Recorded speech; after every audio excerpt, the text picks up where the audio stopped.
Derrick T. Lewis was born into music royalty. His mom, his pops, they were part of the Motown era in music, soul music, R&B music, real music. Since day one, he has been a part of that type of fabric and foundation. But he never leveraged that to gain an advantage in life. Everything he has accomplished in Hollywood and in music has been on his own merit. He takes the path of most resistance. He never takes the hand that earns everything. When you are in movies like Creed and Perfect Murder, when you have an IMDb resume that is a mile long, that comes from putting in the work and trusting the process and betting on yourself.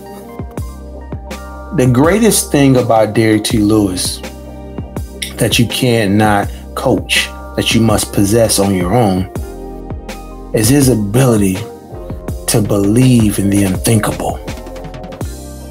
Derrick T. Lewis believes that he can fly to limitless heights. There is no ceiling in this world. His mindset, his belief, and his trust into his craft is unquestioned. Derrick T. Lewis, House of Hits, Vinny and Serge, Dorian, Radio Pushers. Let's get it with the GOAT. People, we are live inside the House of Hits studio right now. We are in Miami. Man, it's a great time to be alive right now. I tell you that much. History. You can tell a lot by history. People study history forever. They say if you study history, it'll tell you what the future is. When I work with artists and I see them in their infancy, it's beautiful. They're in an incubator of life, incubator of growth. They make a song, they put it out there, they distribute it, and they figure out things along the way. They don't know where their life going to take them. They don't know where their career going to take them. They got a regular job, whatever. But they're constantly fertilizing their plant and nurturing to make sure it blooms and blossoms into that beautiful rose going through concrete. Shout out to Tupac. That was the name of his poetry book. Derrick T. Lewis comes from music royalty. His family, his mom and dad were part of two historic groups in R&B music. He was born into it, never took advantage of it. He knows what it's like to see success at a very high level. But he's writing his own story. He's writing his own legacy. Acting is hard. Doing music is difficult. Convincing people that you are great and you deserve to be there requires a different type of iron stomach. You have to be able to deal with rejection. He's been in a lot of films. He's been rejected for a lot of films. He believes in his path. I love that about Derrick. Derrick's life isn't an accident. Just because you come from something doesn't mean that you will become it. The shadow of his greatness is from him, not from his parents or anything else. Everything he's achieved, he's done it without leaning on the shoulders of someone else. And that's what I appreciate about Derrick. I'm honored to be speaking with him. I've known this gentleman for over 1,400 days. When you break it down, that's a long time. We've spoken on so many levels. We've spoken for hours on the phone. When it wasn't about money, it was just about life. So that connectivity is bigger than somebody paying $200 a month, $300 a month. He could truly say, Jonathan's my brother. And that's what I love most about Radio Pushers. Everybody considers me the big homie. I consider Derrick a great guy and one of my brothers. His path, his book is still being written. We got a few more chapters to write. About 10 more, I think. And then we're going to get to the end. It's going to be beautiful. But I'm honored, super honored to be having him here in the House of Hits. This podcast, this interview, sponsored by Hype Fresh Magazine, one of the largest aggregators and traffic machines for journalism on Apple News and Google News and Mountain Valley Water. Derrick T. Lewis, welcome. Thank you, John. It's a pleasure. Pleasure. You know how to give you that Diddy intro, right? Absolutely, man. It's been a long time. Indeed. It's too long. It's about time. Let me ask you a question, Derrick. You love hard. You got your heart broken, right? Yeah. You got your heart broken, right?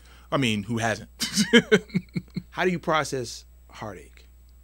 Through my creativity. And I think as you get older, you learn how to navigate through certain situations, regardless of what they are, and you use that as a lesson and apply it to whichever path you want to take. So for me, I utilize my creativity to get through those type of situations. You know what I mean? So for anybody that's out there that may be going through, that may have gone through that type of thing before, I mean, just tap into what makes you great. Tap into some of the things that sums up who you are to really navigate through that. The last relationship you was in, it propelled you to create a song, right? Well, that was years ago when I wrote "Selfish Pride." That was the I guess the result of said relationship. It brought me to write that, but I think I didn't realize the impact it was going to have. What impact did it have? People reaching out to me saying, "Hey man, like I've gone through that before," or someone leaving a comment on YouTube talking about she was looking for a song to help her cope with a guy who was not really treating her the best, and she found my music video and felt it helped her heal. And that meant a lot to me because, again, I'm still a relatively new artist at the time, and to be able to have an impact on someone's life, I don't care if it goes from, if it was 1 million people or just that one person. Mm-hmm. If my art can help you cope through something and you can come on the other side of it, I did my job. And I think us as creators, we're put on earth for a reason, and that's to make people feel something. I don't care what it is. I don't care if you're an athlete. I don't care if you're an actor, a recording artist, whatever it is, right, a painter, whatever. We have to make people feel something. If you can make the people feel something, then they really believe in what you do. How did she make you feel to create that type of song? What heartache did that bring you? What did she do? The lyrics speak for itself. It wasn't the best. I'll be honest, it wasn't the best, and it was tough, really tough. But explain tough. Go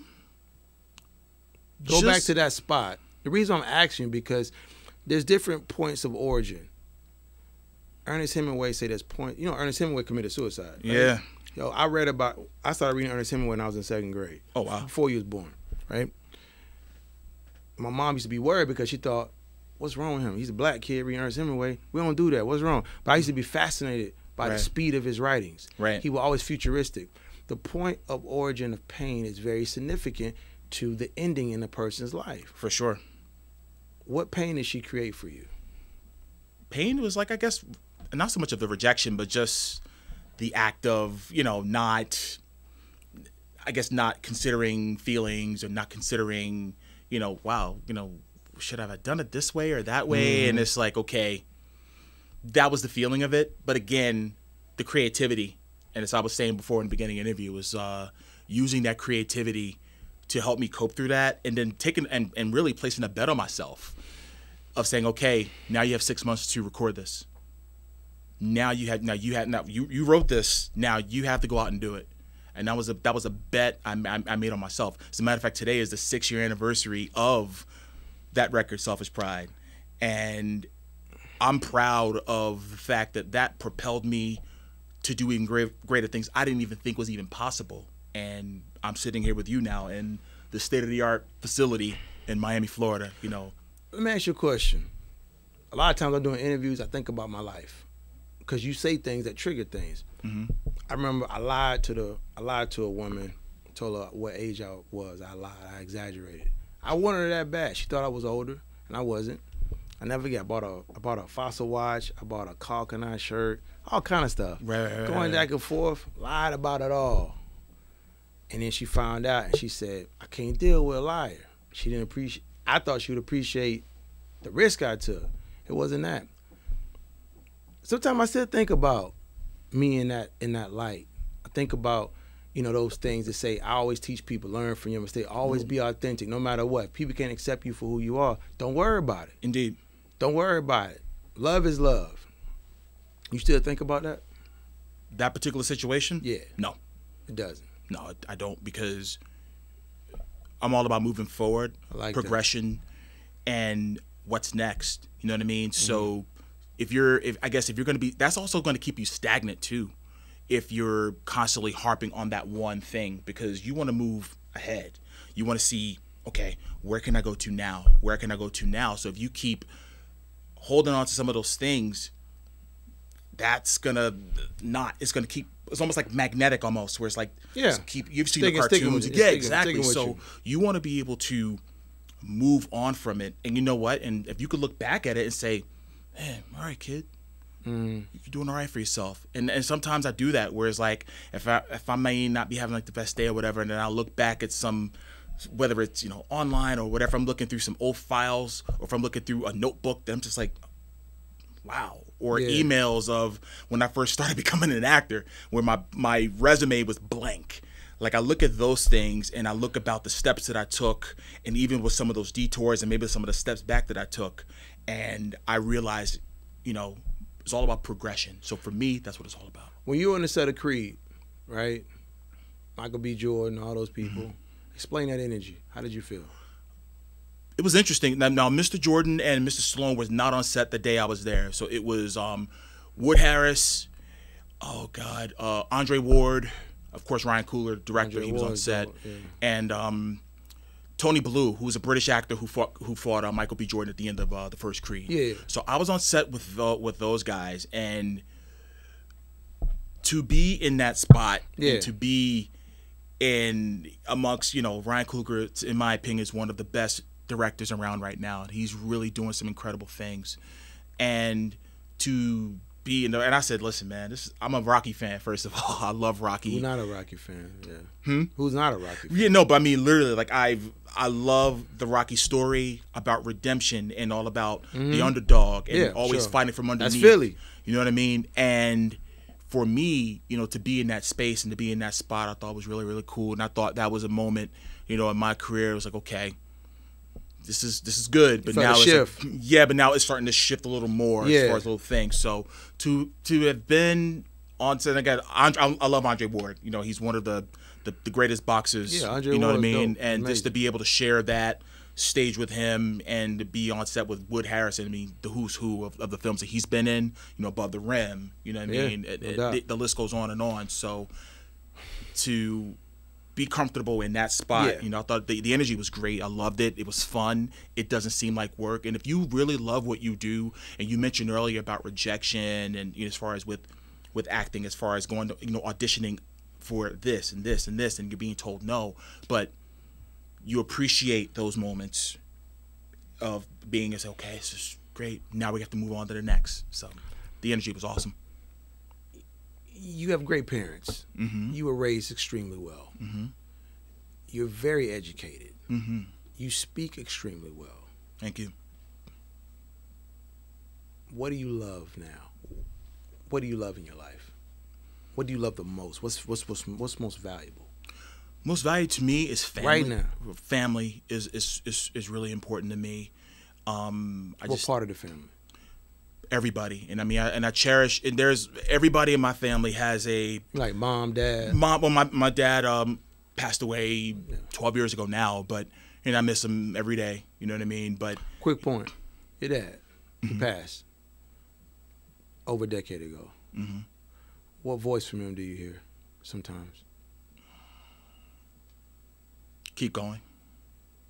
How does it sound? I don't know. It's just a. What do you hear?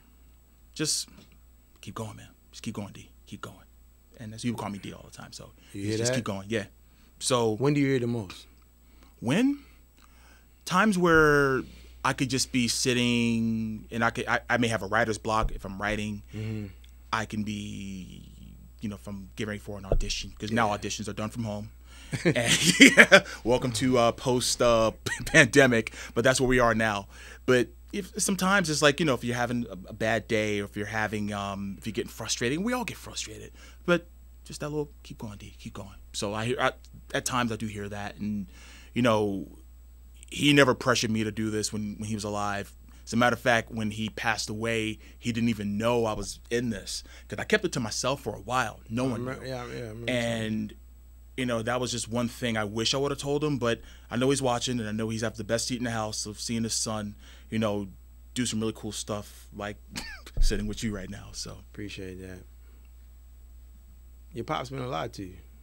yeah, there was a to get personal, and there was a splitting of the ways for a while, and nobody's perfect, but I don't really think about those bad times. I think about all the good. That's all I think about at this point, as far as the fun, some of the things that, you know, just little things that happen, you know, when you're young and everything. And those are the things that I think about the most, is when I think about my dad. And just now it's like it's my turn to move forward.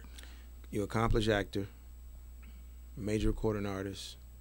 You funded everything yourself. Never got a loan from anybody. No. You've been hustling. You don't have to. No. You don't have to do none of this. No, you don't. That's crazy. Yeah. But you're here. I'm glad you're here. Thank you. I love you, bro. Back at you, man. I love you too, You know man. what I'm saying? You put in a lot of work. Don't never take what your dad taught you for granted. Gotta keep going. I want you to always remember that. Always remember, keep going. My dad still keeps a picture of his baby brother who drank gasoline by accident, and he died. He was a little kid. Yeah. And my pop still keeping his wallet. I said, Dad, you don't even remember him. He said, I always think about what I would have remembered. Right. True story. True. Yeah. Thanks for being on the podcast today. Got it, man. Go in the booth, rip it down, man. House of Hits, Hype Fresh, Derrick T. Lewis, 99.7 The Heat.